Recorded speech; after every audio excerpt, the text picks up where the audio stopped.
آخر کمل کے پتوں سے توانائی کیسے پیدا ہو سکتی ہے؟ کامیاب تجربے نے سب کو حیران کر دیا۔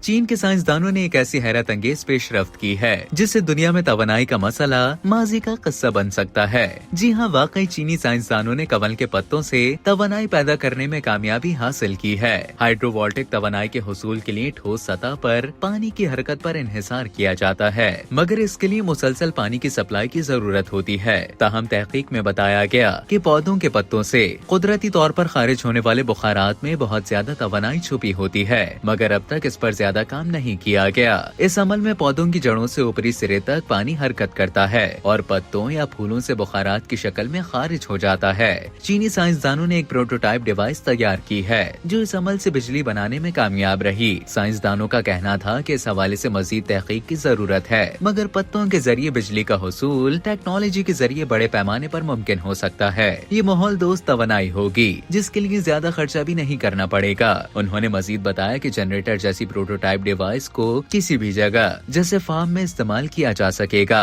اور زیادہ بڑے اسٹرکچر کی ضرورت نہیں ہوگی۔ سائنسدانوں کے مطابق پودے مسلسل اپنے ارد گرد کے ماحول کے ساتھ پانی خارج کرتے ہیں، تو اس جنریٹر کے ذریعے دن بھر بجلی کی تیاری ممکن ہو سکے گی، خاص طور پر ان مقامات پر جہاں دن بھر سورج کی روشنی موجود ہوتی ہے۔ انہوں نے کہا کہ ابھی ایک پتے سے حاصل ہونے والی بجلی بہت کم ہے، مگر تحقیق سے ثابت ہوتا ہے کہ متعدد پودوں اور پتوں کو ایک دوسرے سے منسلک کیا جا سکتا ہے، جس سے زیادہ بجلی کا حصول ممکن ہو جاتا ہے۔ سائنسدانوں کی تیار کردہ ڈیوائس کی ابتدائی آزمائش جاری ہے اور وہ مختلف طریقوں کو جانچ کر اس ٹیکنالوجی کو مزید بہتر بنانا چاہتے ہیں۔